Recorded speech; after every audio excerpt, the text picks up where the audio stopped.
สบีได้สบายดีกำลังสิพาดาวินไปลิ้นนาเนาะนี่อัมโบ้เหรอเราเห็นอัมโบ้เห็นงัวไปดู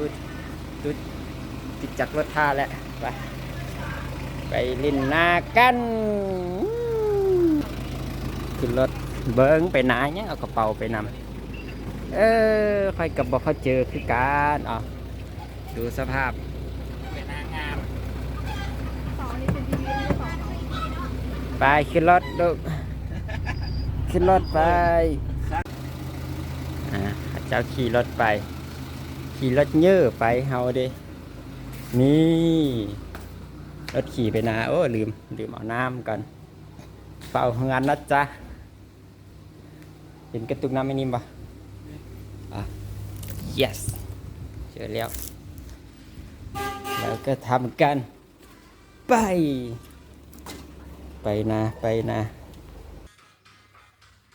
บึงเบรกรถค่อยเซตเบรกรถบอยู่อันนี้ก็หักเลยเขียวสิบเหียบ่ไปยังไงไปเบิ่งนำกันทะเลมันไปนะ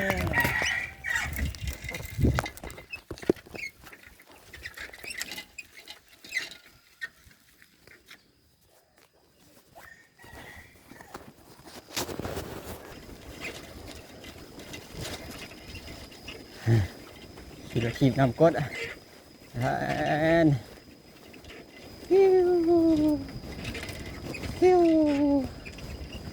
เขาเจ้าก็กำลังใกล้สีได้ดำแล้ว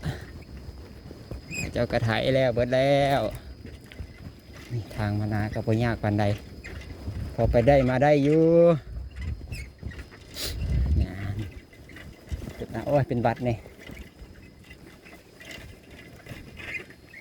เดี๋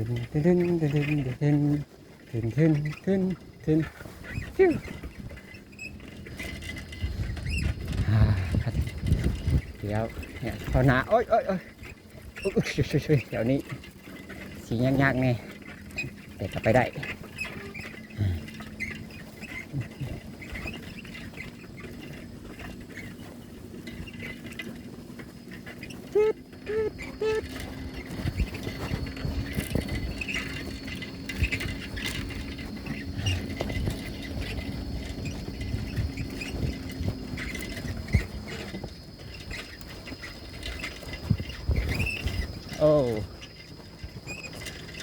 หอดแล้วใกล้สิหอดแล้ว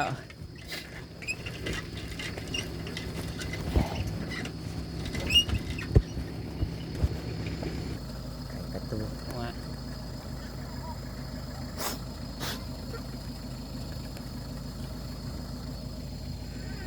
บรรยากาศนี้เป็นภูป่าไม้อ้อมหอบ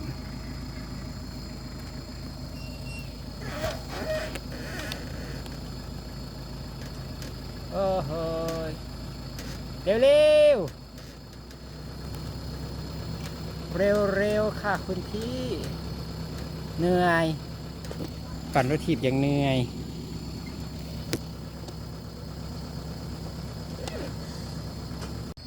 นะไก่ชอดแล้วมาไปแล้วเขาจะออกนาไปก่อนเราขี่รถถีบมันเจ๋งอยู่แล้วนักซิ่งรถถีบตัวแม่นักแข่งครับทุ่งนาปั่นไปต่อธรรมชาติแดดก็ร้อนแต่มันก็อากาศไกลเย็นอยู่มาในป่าห้องน้ำแล้วโอ้ยทรงผมก็ปานอันนี้แหละชีวิตสาวนาที่โบเฮ็ดนาเนาะคุณว่าพ่อเป็นสาวนาแม่เป็นสาวนาแต่ลูกนี่บึงเพื่อนเฮ็ดนาดีหลายลูกชายผู้บังเกิดเก่าขี่รถถีบท่าไข่แน่โอ้ยถ่ายไปแล้วไอ้เจ้าฮอดแล้วนี่แม่นดินเมิดอันนั้นก็แม่นทางภูตั้งใจบอล หัวตะกอนมาเนาะแต่นี่โบแมนฝากนี่ของพระเจ้าละนี่ในที่สุดก็มาถึงสถานที่พักนี่แล้วถึงแล้วถึงแล้วมาถึงแล้วจ้าตกหนองทะเลเนาะเบรกเบรกเบรกเบรกอ๋อมีบงบงขี้บง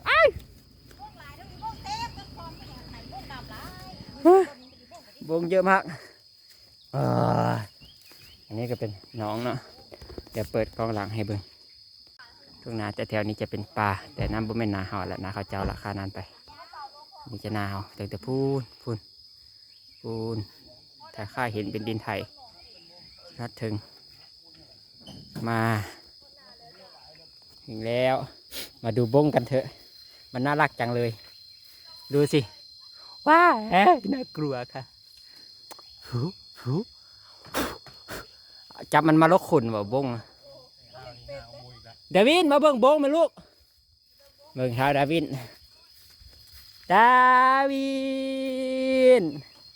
เฮ้ยโยยุงหลายด้วยลูกนอนลายทานั้นเลยทายากันยุงให้ลูกเนี่ยมาดูไหมพอแล้วเดี๋ยวไปเบิ่งบงไหมพาดาวินไปเบิ่งบงอันนี้เนี่ยลูกบงที่นี่กับบงปลาหลายป้าเป็นตะบงดูสิโอ้บงมันน่ารักใช่ไหมขนนุ่มๆฟูๆน่ารักมากใครจะไปนอนกอดเต็มแต่บงตัวนี้ยิ่งใหญ่ๆเลยแหมกระดึกหัวทักทายด้วยเอาจะโซ่บอเตี้ยบงขนนั่นไงไปแล้วเอาบงไปแล้วใหญ่แยงมากเลยแต่พวกเธอคงคิดว่าต้นแคร์ภาษามันสวยใช่ไหมต้นแคร์กระเป๋าจักเอามาให้ยังบอกเข้าใจดิสีแดงเนาะแม่ค้าขายกระเป๋าเพิ่นก็ถือกระเป๋าออกมารีวิวน้ำเพิ่นว่าดิอันนี้คือพ่อตากำลังยกกล้วยไปโยนลงหนองให้ปลากินเวลาปุ่มสรุปเคยเบิ่งซื่อ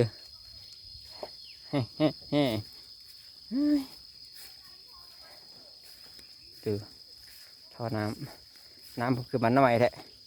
สงสัยขี้เหงื่อจะตันปากท่อละนี่บอลออกกำลังกายเลยนี่ก็โอ้ยนั้น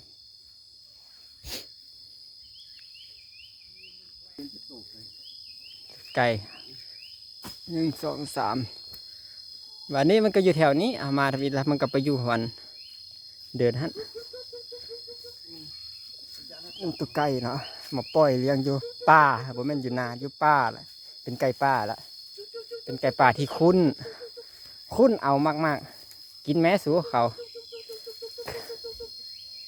ไปวันนี้พาไปเบิ่งนาก่อนที่จะไปฮอดนาก็เขาก็ต้องได้ผจญภัยก็คือบวนป่าเนาะอันนี้คือกำลังสิเป็นสวนในอนาคตตอนนี้กำลังสิว่าเป็นสวนกระบอกเนาะยังบ่ทันเป็นเถอะกำลังหาเงินหาคำเฮ็ดหัวเฮ็ดเป็นสวนถ้ามีเงินเพิ่นว่าแผนการระยะยาวโครงการระยะยาว3 ตื้อเนาะบ่แม่น3 ตื้อบ้านเจ้าจิบ่เนาะนี่อันนี้ฮอดแล้วนี่ลูกชายเพิ่นกันดาวินลูกเห็นหยังมันเคยเห็นน้ำไหลน้ำไหลวะลูกเห็นน้ำไหลวะมันเห็นน้ำอ๋ออันนี้คือนาตะก้าเจ้าบ้านก้าขี้ไล่ไปนี่ถ่ายไงถ่ายไปกับขี้ไล่สำเกาคำว่ามีอ่ะเป็นคนที่ขี้ไล่ที่สุดในโลก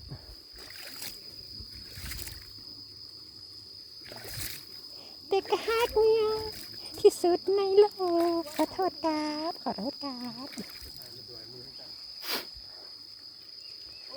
มนุษย์เมีย โอ้หมากอย่างฮัน ต้อง หมักตองมาแต่ใส่ ต้นถึงๆคันนี้ อ้าวมีต้นหมักตองสมบัติโอ้ นี่พ่อกับไอ้แม่ไปต่ำ พาไปเบิ่งต้นหมักตองกันโอ้มาตั้งหลายเทื่อบ่เห็นโอ้มาเป็นร้อยเทื่อละโอ้เนี่ยหมักตองหล่นมันตองหล่นเข้าใจว่าตองหล่นเขาเอิ้นว่าบักหมักตองภาษาไทยเอิ้นอย่างบุฮู้ไม่ปะบ้งนี่หลายแท้สิได้เก็บไปทอดให้เด้อเตรียมแต่บ้งพี่น้องเอ้ยบ้งหลายแท้หลายว่ะไม่ต้นนั้นก็บ้งนั่นก็บ้งนั่นก็บ้งโอ้ my god เดินดีๆระวังบงหยดใส่คออ่านี่มาตองหล่นป้าโอ้นี่ไงต้นมักตองภาษาไทยเอิ้นหยังบอกแน่เอิ้นมักหยังวะมักอีกหยังมักอันนี้นี่เอาไปกันตำกินส้มแซ่บๆหั่นนะเอิ้นมักหยังวะบ่จือแล้วไปกินบักต้องมันเจ็บท้องนะไอ้ลงไปเป็นฝุ่นอยู่นะฝุ่นอ๋ออันนั้นอะไรอ่ะสวัสดีครับสวัสดีครับ อันนั้นคือบรรพบุรุษที่ไปวัดแล้วเฝ้าจิตอยู่ให้อยู่นาหน่อยนึงไงโอ้ต้นหมักจ้องนี่ตั้งแต่นู่นตรงต้นไม้ขอบต้นไม้นั่นแหละขอบลงต้นไม้ลงไปตามขอบต้นไม้ไปทอดต้นไม้ทางนั้นสุดอยู่หันแล้วก็เป็นคลองน้ำทางนั้นเดี๋ยวจากน้อยสิพาไปเบิ่งคลองน้ำทางนั้นอันนี้ก็เป็นป่านั่นกลับมาเบิ่งที่ลูกทรายณตอนนี้ฟื้นนั่งชมวิวชมทุ่งนาหรือว่านั่งเกยยุงกับปจักนะดาวินลูกแค่ยังอยู่ลูกวินยุงกัดขาวะคือเกาขาคันนะโอ้ไม่อย่างถือขาลูกโอ้แผงแมงกัดวะโอ้มีแมงกัดเนาะนี่นั่งลูกนั่งให้ยังลูกนั่งให้ยังอยู่นี่ What are you doing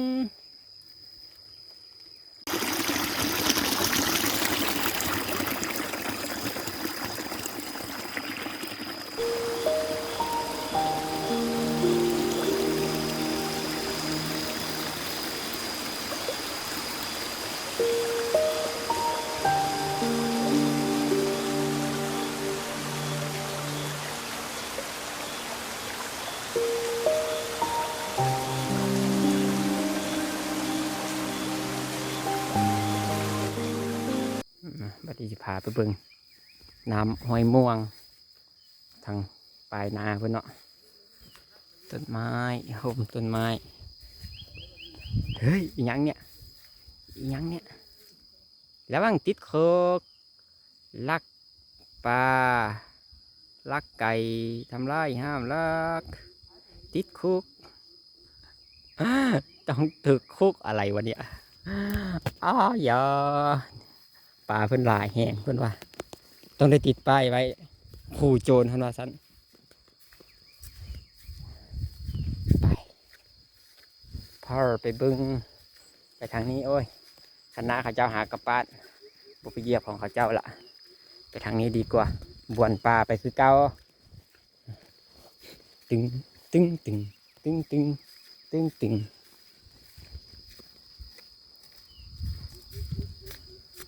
แทนแทนแทน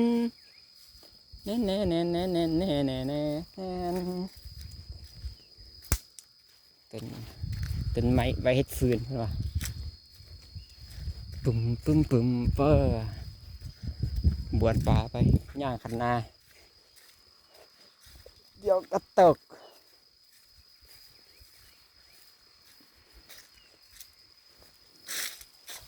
บุป่าพาดงโอ้ป่านี้เหมาะแก่การมานั่งขี้ให้ยุงกัดก้นเนาะจะบ้ากระมังขุดอีหยังของเขาโอ้น่าจะขุดเอาตัวจูจีขี้งัว โอ้มันไผ่มาตัดซุมไผ่เนี่ยโอ้ my god โอ้ my goodness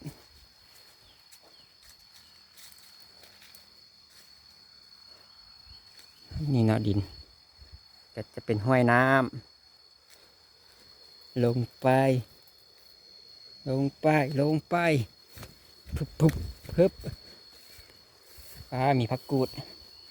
นี่ผักกูดเนาะนี่เอิ้นผักกูดพี่น้องนี่ผักกูดโอ้อ่อนๆถ้าเก็บนี่พอได้นี่นานผักกูดโอ้จักหน่อยต้องเก็บแน่นอนว้าไม่น้ำลำธารน้ำไหลเย็นดีพี่น้องเอ้ยนานมีหาดดอนหินบ่แม่นหาดทรายเนาะนี่ดอนหินไถมาตัดมันเป็นงานยุบขึ้นแต่ห้วยน้ำที่ขึ้นไปฝากนั่นโย่น้ำยังบหลายเนาะเพราะว่าหาก็เป็นต้นฝนยังพลันตกหลายอันนี้เป็นบ้านค่อยเอิญดอกยอดพักกะญากับป่นปลานี่บอกได้คำเดียวเลยว่าแซ่บก๋วยเตี๋ยวไปเนาะมาทางนี้ลงนาเนาะนั่นนาเข้าหน้าเบิ่งกันเย็นปันใดโอ้เย็นคักมาสิพาล่องน้ำบึงเป็นจังใดโอ้เยโอ้ไม่ก็ดูอันนี้หมากอย่างกินได้ปะกินได้ปะ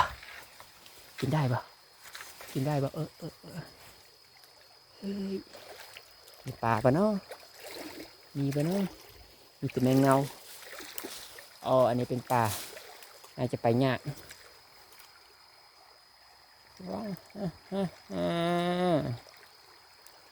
คักหลายพี่น้องเย็นสบายวันนี้สิพาไปฟังเสียงธรรมศาสตร์เบิ่งวิวธรรมศาสตร์เล็กๆน้อยๆเนาะติดตามนำกัน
เป็นจังได้